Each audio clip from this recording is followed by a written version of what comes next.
तो कहानी अंत तक ज़रूर सुने। बहुत पुरानी समय की बात है, जब सिकंदर अपनी शक्ति के बल पर दुनिया भर में राज करने लगा था, तो उसे अपनी ताकत पर इतना घमंड हो चुका था कि वह अब अमर होना चाहता था। तभी उसने पता लगाया कि कहीं ऐसा जल है जिसे पीने से कोई भी इंसान अमर हो सकता है। पूरे देश और दुनिया में भटकने के बाद आखिरकार सिकंदर ने उस जगह को खोज ही लिया जहां पर उसे अमृत प्राप्त हो सकता था। वह एक बहुत ही पुरानी गुफा थी जहां पर कोई भी आता जाता नहीं था, लेकिन सिकंदर वहां जैसे तैसे पहुंच गया। देखने में वह गुफा बहुत डरावनी लग रही थी, लेकिन सिकंदर ने एक लंबी सांस ली और गुफा में चला गया।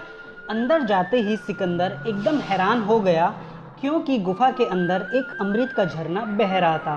तो जैसे ही उसने जल पीने के लिए अपना हाथ आगे बढ़ाया, वैसे ही जोर से एक कौवे की आवाज़ आई। वो कौवा गुफा के अंदर ही बैठा था। तभी वो कौवा जोर से बोला, ठहर जाओ, रुक जाओ, यह जल पीने की भूल मत करना। तभी सिकंदर ने कौवे की तरफ देखा। वह कौवा बहुत बुरी दशा में वहां पर बैठा हुआ था। उसके पंखे झड़ चुके थे, नाखून बहुत ही बड़े हो गए थे और वह कौवा देख नहीं सकता था, क्योंकि वह अंधा था। बस वह आने जाने वालों को सिर्फ महसूस ही कर सकता था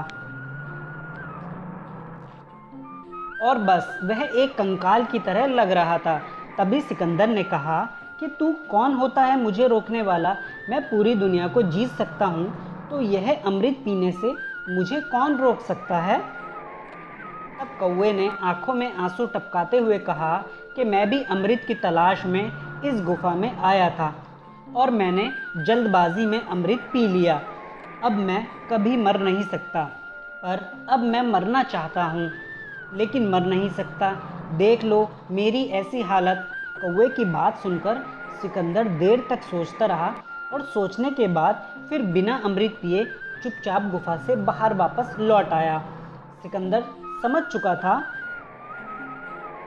कि जीवन का आनंद उस समय तक ही रहता है जब तक हम उस आनंद को भोगने की स्थिति में होते हैं। तो वाकई में दोस्तों, सिकंदर ने अमृत ना पीकर बहुत ही अच्छा किया, क्योंकि जब तक जीवन है तब तक हमें हमेशा खुश रहना चाहिए। हमें कभी भी खुश रहने के लिए किसी अमृत, बड़ी सफलता या समय का इंतज़ार नहीं करना चाहिए, क्योंकि समय के साथ हम भी तो बूढ़े होते जाते हैं और फिर अपने जीवन का असली आनंद कभी नहीं उठा पाते। इसलिए दोस्तों, तब तक ज़िंदगी है, जीवन के हर पल को खुशी से जियो। कहानी कैसी लगी